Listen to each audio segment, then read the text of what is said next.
Hi, Eva here. So today I'm going to paint a little painting 5x7 with some fall colors in it. It's a landscape. So I'm taking my drawing gum, PBO drawing gum, put a little bit in my porcelain dish here. I have some soapy water because today I am going to use a little brush to apply it. And I want to save the white trunks of the aspen trees. I already sketched in a little bit of a landscape, foreground, and a few mountains here in the back. And then there's going to be Lake Tahoe, surprise, surprise, in the foreground. And I'm using one of these little masking brushes that I bought in a set of 10. It's called Masking Fluid Brush, and this is number 4 round. And I bought it in a package of 10. There was 5 of these little ones, and then there was 5 of the flat ones at Jerry's Artorama. It's from Creative Mark, and this is a 1/2 inch short flat. I use them also, especially the flat one here. I use them for a very, very soft scrubber brush. You have probably seen me use that before.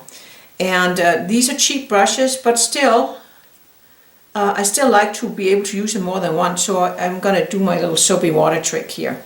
And I'm going to dip it in the masking fluid, and then I'm just going to go in and paint in some trunks. That will be my aspens. And aspens have kind of skinny trunks, and I haven't drawn or anything here first, and I want to get some of the branches, whoops, and that drop can be used as some of the foliage. That's the whole, like, one of the reasons I'm sketching it in is I want to get some of that foliage in, because that's going to be those bright yellow orangey colors that the aspens turn in the fall. Out here west, California, where I live, Nevada, Utah,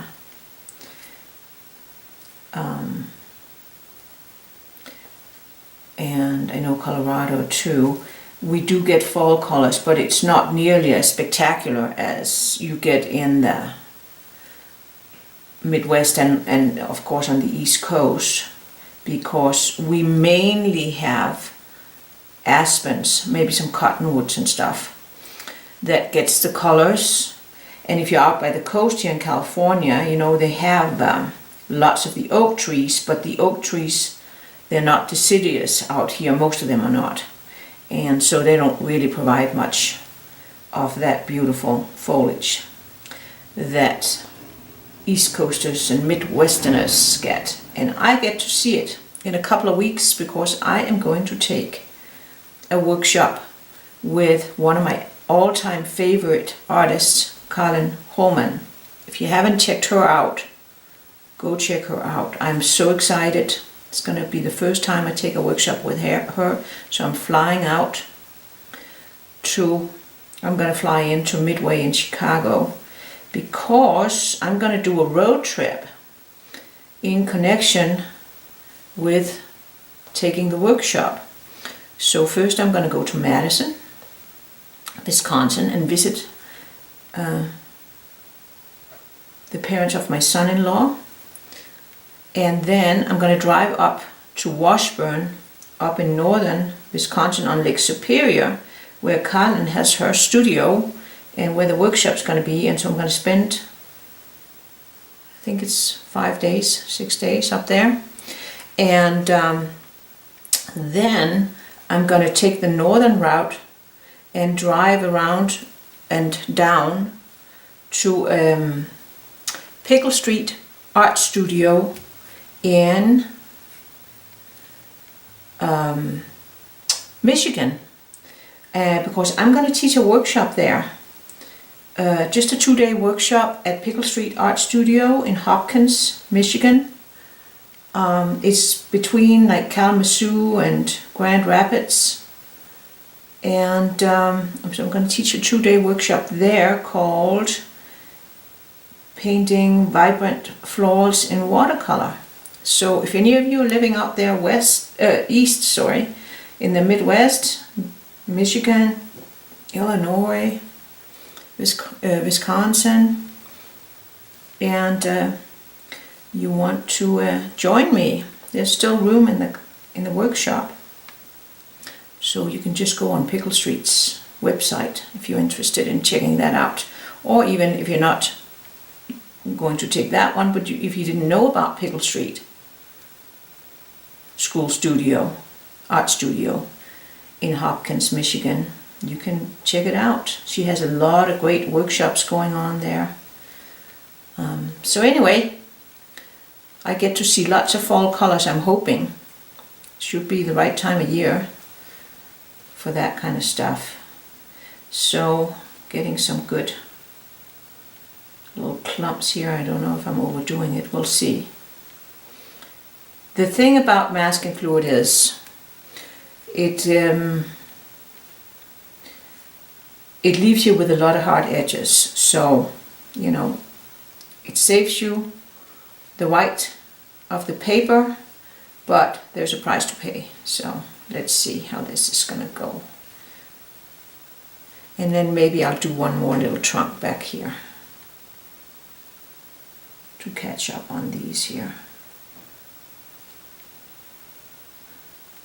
And that'll hopefully make for a nice design. Let me see how that goes. Yeah, I think that's okay. And then out here, maybe I'll do some little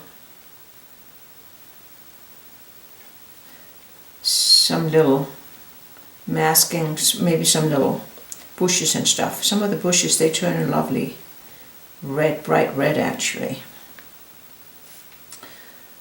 So save some of that. There we go. And then it has to dry. All right, my masking has been applied, and I have waited for it to dry. I drew in another little shape here that's going to be an evergreen, and I masked out some bushes here to counteract, you know, all the stuff I will have going on here, just to balance my painting. And I think I am good to go. And never did finish this mountain range there. Here's my palette that I'm going to be using today. It's basically my standard palette, but it's the one where I have exchanged my Quinacrodone gold for Daniel Smith's GreenGold. So that's the only difference. And I left this palette with some puddles in it, I can tell, and that's okay. Let's get my water containers over here.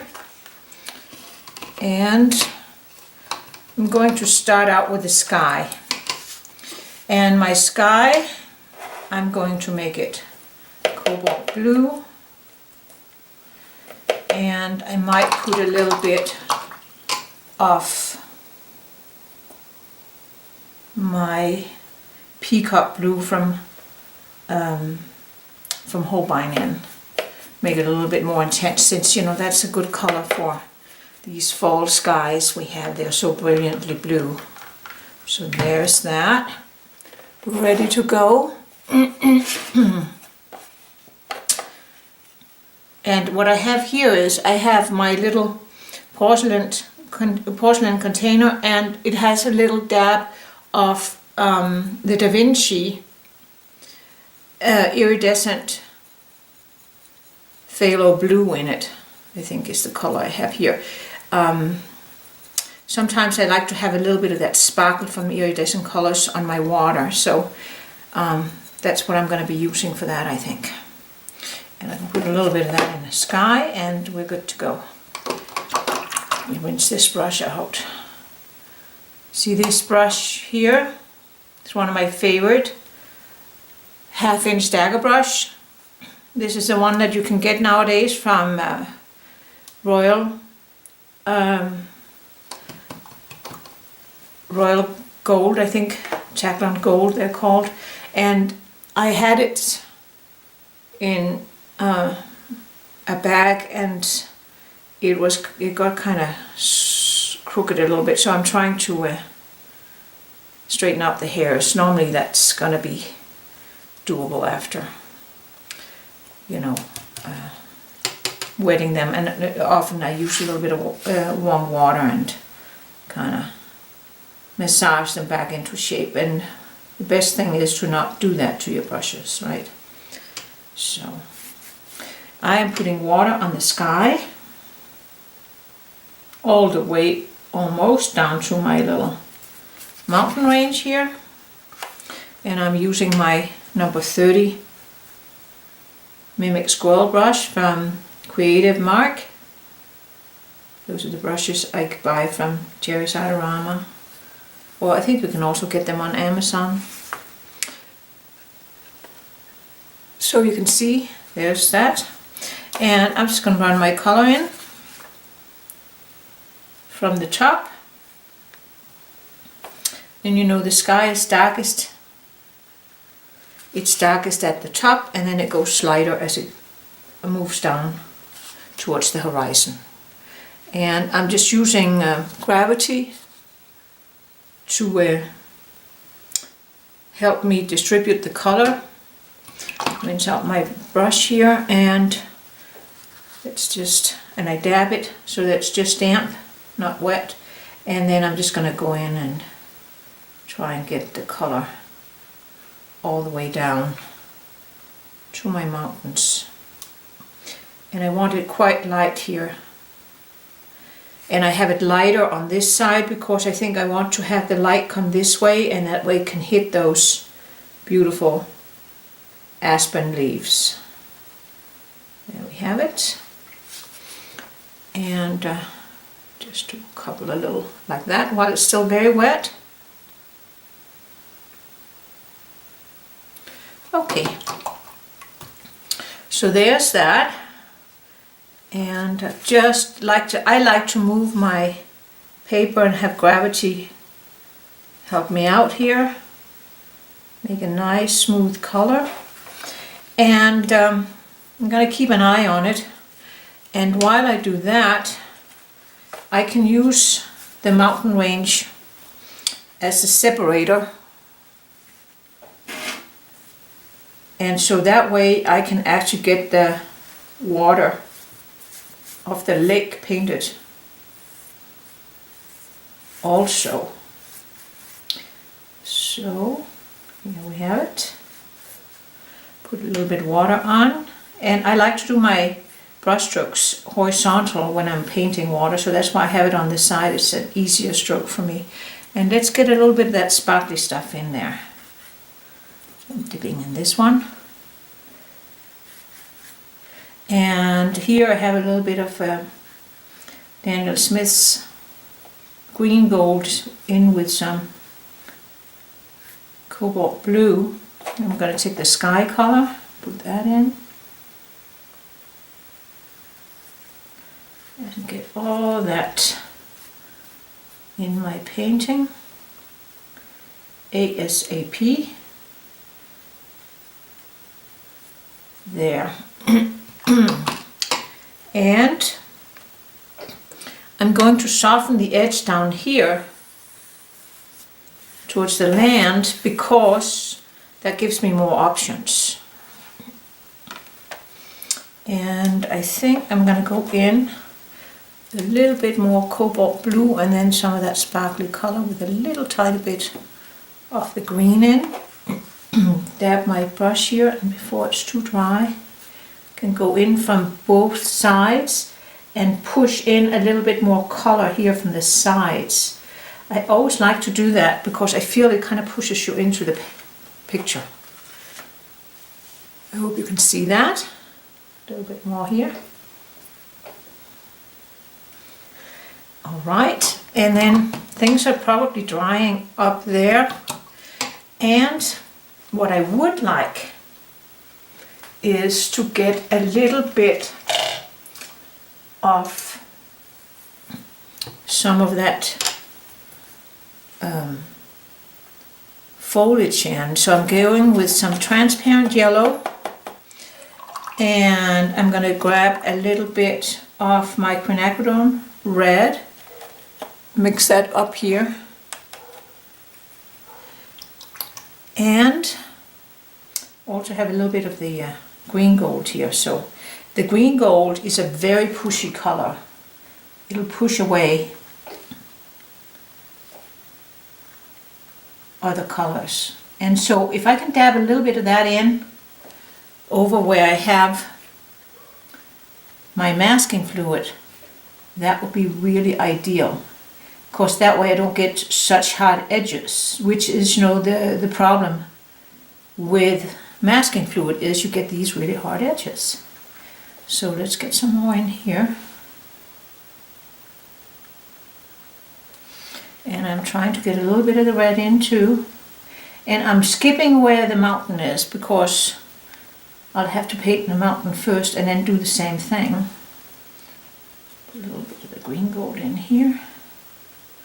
So I think this could be really, really good. And let's also get some in down here in these bushes while I can. And we can even use a little bit maybe of the, we can also use a little bit of burnt sienna. I had a little bit there. So,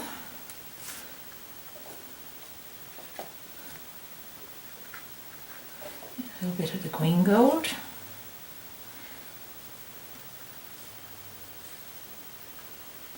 There we are. I think this is pretty good. Let's see, and it looks a little weird because I skipped the mountain there, but that's okay. I'm going to get a little bit more of the red because I'd like to get a little bit more of that red in some places here at the bottom. Okay, so far so good. Now that has to dry because I can't really paint any of the other areas until this is dry. So what else can I do here? I think that's good. We'll leave it like that and cross our fingers that this is going to work out. And I'll see you shortly. All right, so I think things are dry enough, and you can see, as always, when you're leaving wet into wet, things moved, blurred. I didn't get anything too traumatic, so I think I can live with this. And then the next thing I'm going to paint in is the mountains, and I already went in there with my trusted kneaded eraser and tried to take some of the pencil lines off because that's just what I do. It's not because you can't have pencil lines, it's just my little obsession. I don't like them to show through too much in my watercolors. So now I'm going to make a color for the mountain, and so I'm going to go with some cobalt blue, and I'm going to dirty it up with a little bit of that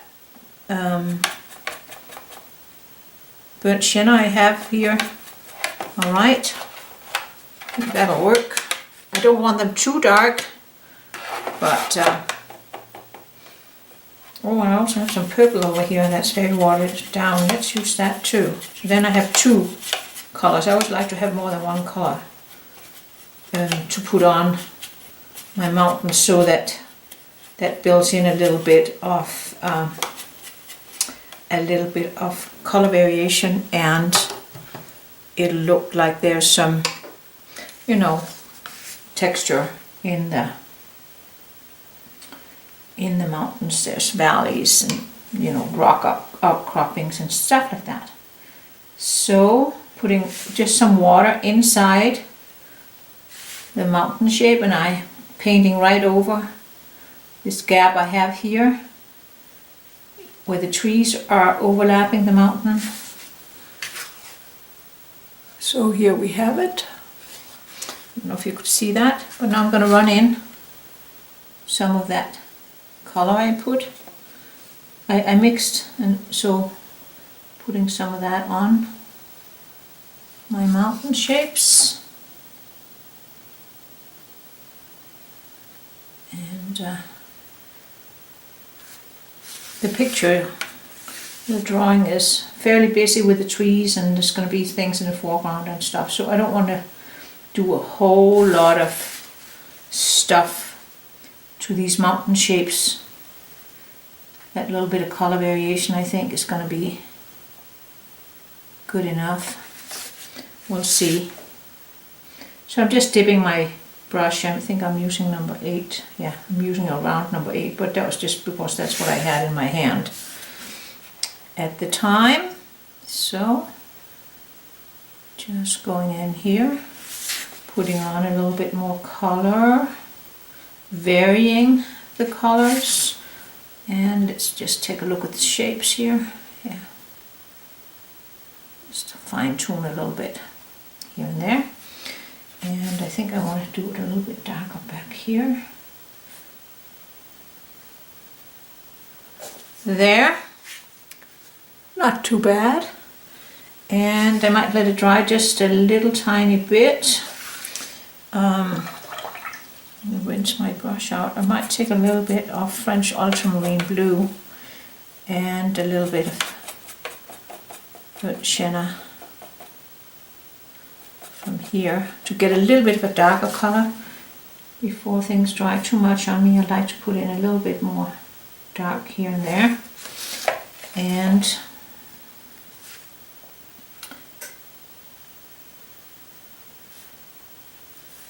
so I'm just touching in some places. Get a little color variation. Can you see how that already gives, like there's some shadows on the mountains? I like that. So, leave that for now. I can see there's a little white sparkle in here. Let's get rid of that. There. And I think I'm going to take a piece of tissue paper, Kleenex, whatever you want to call it, and I might go in and do just a couple of touchdowns after I twisted it a little bit, just to make it a little bit more dramatic. I like it. I think it looks pretty good. And now, before it dries completely, I need to go in and put a little bit of that foliage color. I have to kind of keep an eye on it and see if it's too wet, it's going to run too much. So let's see here. A little bit of the yellow. And maybe a little bit of that GreenGold here. There. A little bit of red. There we have it. And then travel down, just so there's unity. It's the most important part. There we have, and up.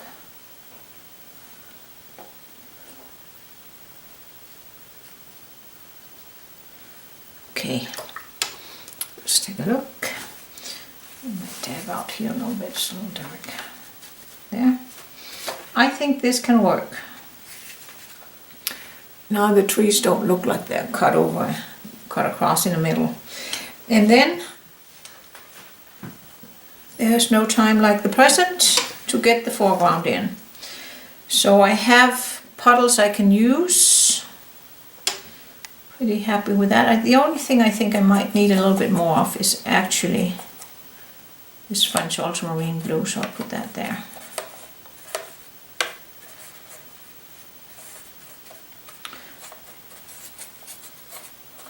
A little bit more. Rinse it out.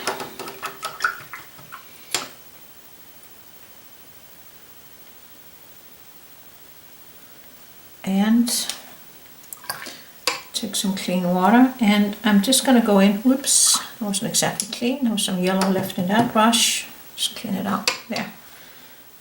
There we have it. Put a little bit of water on here and there. If you can see. And then let's take some of that orangey color. Put some of that up here. There's that. And let's take some of the blue. That's the French ultramarine blue that I just put out. And maybe I'll take some of that GreenGold, put that in some places.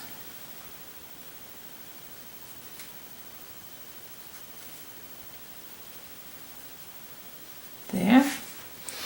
And now let's put some of that mud I have here, the palette.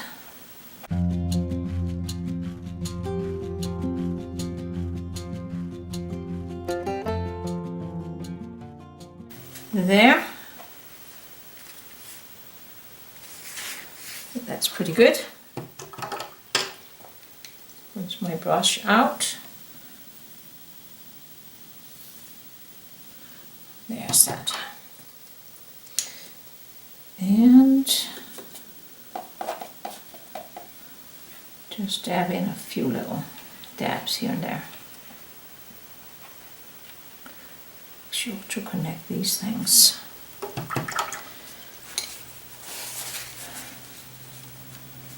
There. And then I'm going to have to just give it a minute. And then I'm going to go in with my credit card and scrape out. And I'm just going to hold it up so you can see. So just muddled color here and there. And I'm going to grab a credit card and I'm going to use this much of about, 3/4 of an inch or something like that, half an inch off this side with has a rounded corner, and I'm going to use a squeegee motion to scrape out some shapes. So here it's starting to dry, so you don't want it to be dry, but if it's too wet, everything just kind of runs back in again. So it's just a matter of finding the right time to do these things.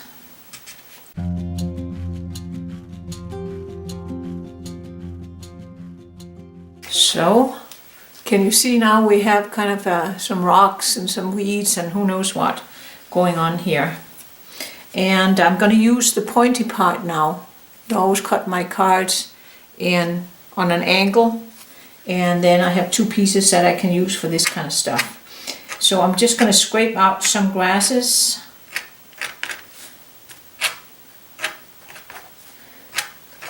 And some weeds and what have you, just to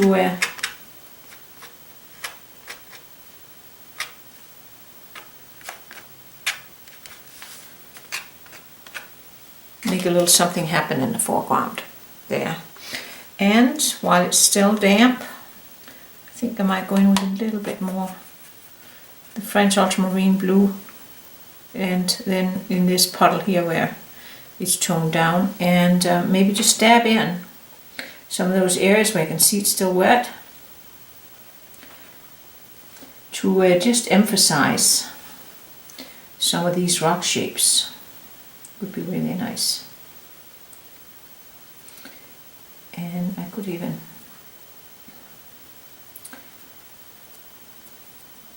do a few more of these kind of grassy looking things. All right. Then the next thing I should do is I want to paint in that evergreen there. So let me just get my palette cleaned out and then we'll continue. Alright, so I got my puddles out. I have some Antwerp blue. That's this one. I have French ultramarine blue. I have a little bit of that GreenGold, and I have a little bit of the burnt sienna here to tone things down a little bit. And you might be able to observe that the Antwerp blue pushes into the French ultramarine blue and the GreenGold pushes into both of the blues. And I haven't really let the burnt sienna touch any of the colors, but you can see it is just like the French ultramarine blue. It kind of stays put, and the two other colors, they push into the burnt sienna. It's just fun to observe how the colors are just has their own qualities when it comes to that. As far as color goes and painting this evergreen that I sketched out here, I'm just going to go in and give myself a little guideline of the where the trunk is going to be with the burnt sienna, and I'm going to give it a couple of little dead snags here, there, and that's probably going to go away sooner or later. And then I think I'm going to use my dagger brush, and it's loaded with the Antwerp blue, and the minute I put a little bit of the burnt sienna in, it's going to turn to a dark evergreen color. And then I'm just going to dance the tip of my brush across where I hinted at the trunk. Put a little bit more water in. Bit of French ultramarine blue in. And I just like to just stab at it, so to speak, and change the colors a little bit as I go.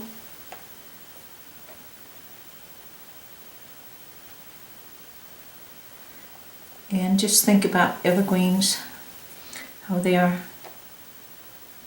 wider at the bottom as you move down to the bottom, and kind of cone shaped. And just back in, make sure I get a little color variation. And I don't mind having a little bit of that trunk showing through. And there we have it, pretty soon. A nice little evergreen here. And I might even do another little one here.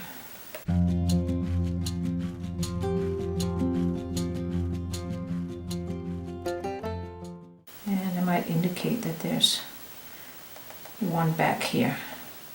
Just a little bit of a clump. There we go.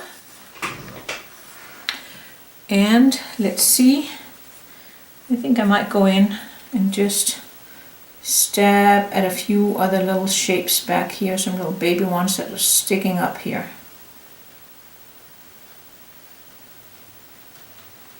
I just let the picture, the painting develop, and I see what it kind of requires, and then I try to accommodate. That's really what I'm doing here. And just make sure that these are not all the same shape and all the same height. That's always very, very boring when you do that. So there we have it.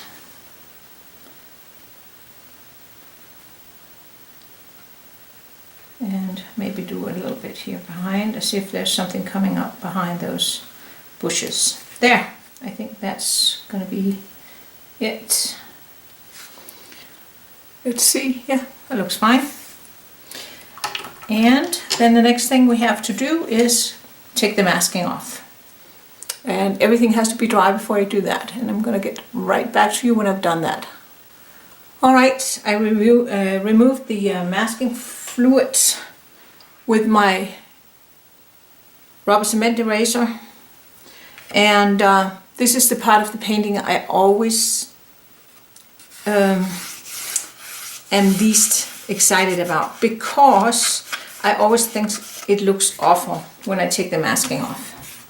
You have all those white spaces and all those hard edges, and I'm like, oh, this looks terrible. But I also know from experience that I can make it look good if just I keep going. So that's what we're going to do.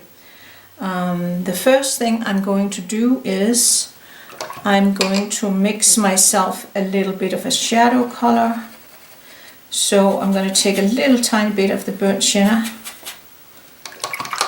and take a hint, a little bit more than that, of cobalt blue. Get myself kind of a grey colour. I can put a little bit of the French ultramarine in too. Want a little bit more. There. Not too excited about that colour. What does it need? Maybe a little bit of red. There. That's more of what I'm looking for. I'm looking for kind of a shadow colour, because I'm going to put some shadow on the trunks of these aspen trees. So I put a little bit of water down the middle. I decided the light was coming from here, so that means I should put a little bit of that shadow color on the opposite side. So I'm just dabbing in a little bit, and I want to make sure that I got it, get it spread nicely there. I'm feeling it's a little too dark down here. There. And maybe I should put a little bit more water in. And this little guy here, put a little bit of shadow color on that. That all helps with making things look more three-dimensional. I'm also not very excited about the bottoms here. I think I should probably zoom in a little bit so you can see better. Might not see my palette quite as well, but that doesn't matter. There, you can see better. See, you know, the bottoms of the trees, they're, you know, way too stark, but that's all will be handled in due course. And so a little bit more water here, and then a little bit of that shadow color on. That's kind of step one. And luckily, you know, I've been painting these types of little landscapes enough times that I know there's no reason to give up at this stage just because it looks awkward right now. Because it's just a stage in the painting, and it's gonna get better. And so that's that. And in the meantime, I can also put a little bit of that shadow color on a couple of these little shapes I have over here in the bushes. And just even toning them down a little bit like that makes it look a lot better. There. There we have it. And might be a couple more here.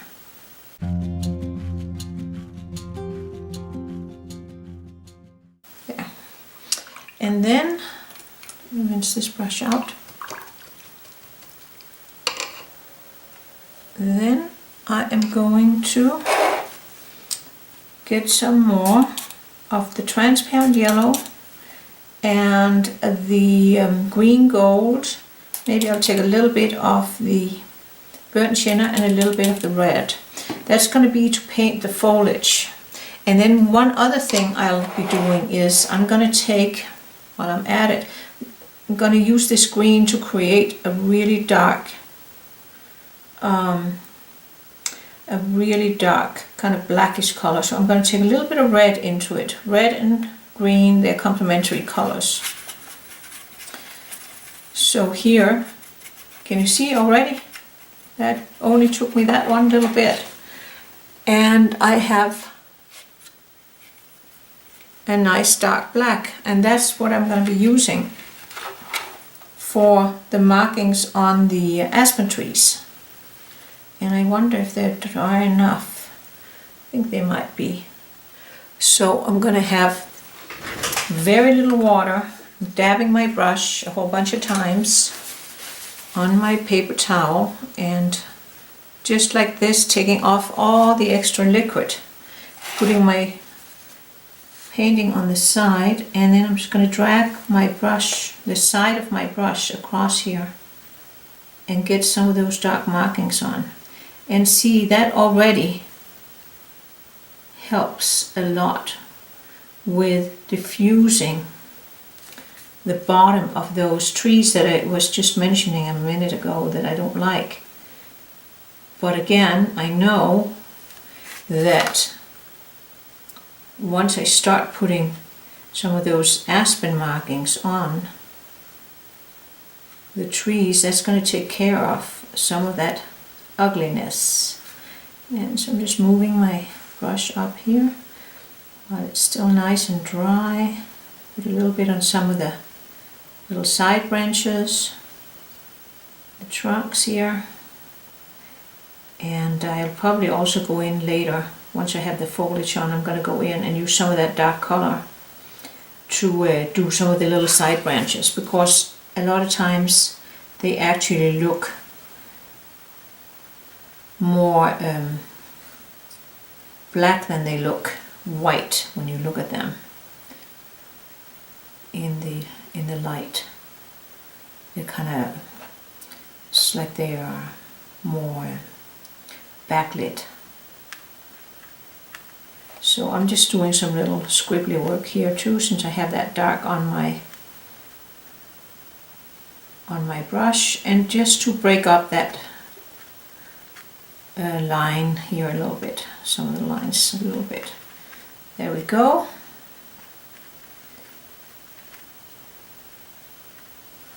And also go in here, darken the trunk here a little bit. There's a couple of places where you can see the trunk through. There. One of those little guys.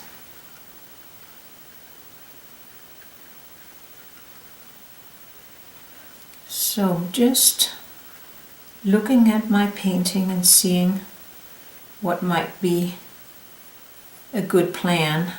I see some little shapes that are not so ideal. I can go in and try and fix them a little bit.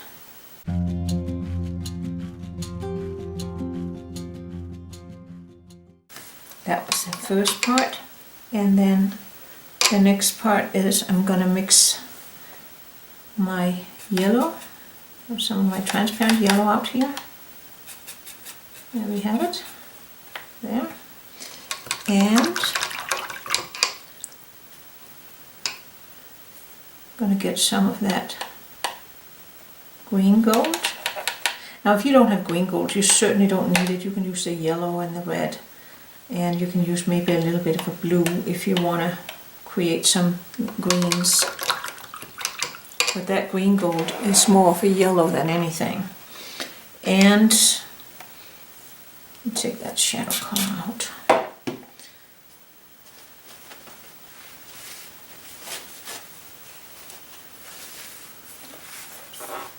And then put some of the red in here.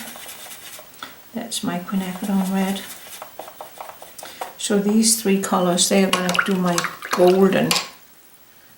golden colors for the fall foliage. So might put a little bit of the burnt sienna over here. And let's see. So already got, so you can see the trees are already looking better here. Now all of a sudden the bottoms are not bothering me anymore. So that's good.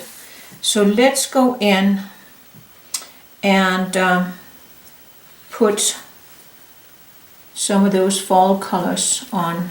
And so I'm just gonna dab at it.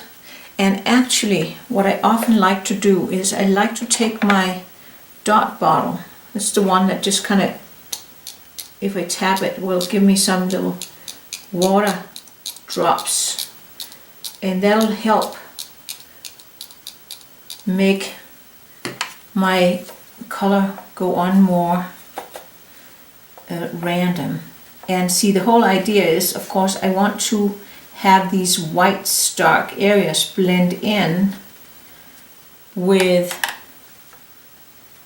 the areas that I painted when the background was still wet. So I'm just dabbing back and forth, and if something is looking like here it's too red, so let's just take care of that. A little bit more GreenGold. And again, and it's very important that we also cover up some of the trunk, because you know the trunks, they are obscured by all this foliage. I'm going to dab in a little bit more,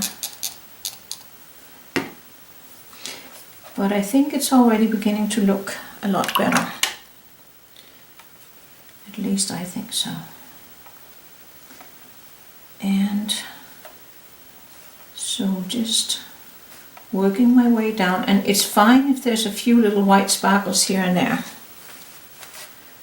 Dab out if it gets too compact. I want it to still have that little bit of airy feel.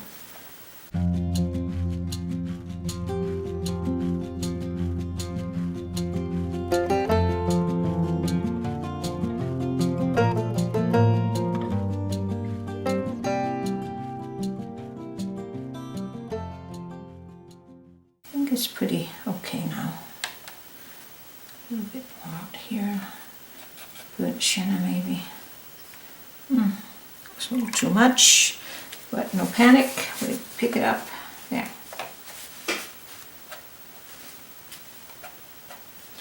And then might give it a few other little sprays just to. So here they are. That's pretty okay. So the next thing we need to do is to do the same thing here in our little bushes. So I might give them a little tap tap. And here, since they don't have to be aspens necessarily, they are some of all those little bushes, and some of them, they actually get quite red. So put a little bit of that in. And again, a little sparkle here and there, doesn't hurt. And I want to put a little bit in between here, you know, just so that there's a flow in the painting. Whoops. And let's see, a few more little spritzes. And I think this can be a nice, fun little fall painting. I'm trying to look and see if there's anything that really bothers me, but not really. I think it's pretty acceptable. A little bit of darkness in here, and again I could put a little those sparkles out there. A little bit down here. A little bit of that red, couple of places here in the foreground, just to kind of mimic what's going on. There. Put a few little spritzes. There we go. And I'm going to declare this done. It's one of those, you don't want to overwork it. It says Lake Tahoe, fall, and yeah. I hope you'll try this. And oh, one other thing. There was one other thing. If I could just find a liner brush, which I can't right this second, but I'll just take this little detail brush. And I'm going to take a little bit of that black color that I created here in my palette. And I might just go in and just have a couple of little indications of some branches and stuff, just to finish it off. And it's not going to be very many, it's just a few here and there to just kind of break up some of those clumps. You can see some of those branches. And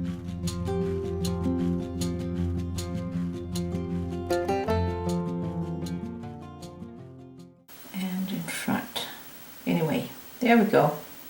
That's good enough.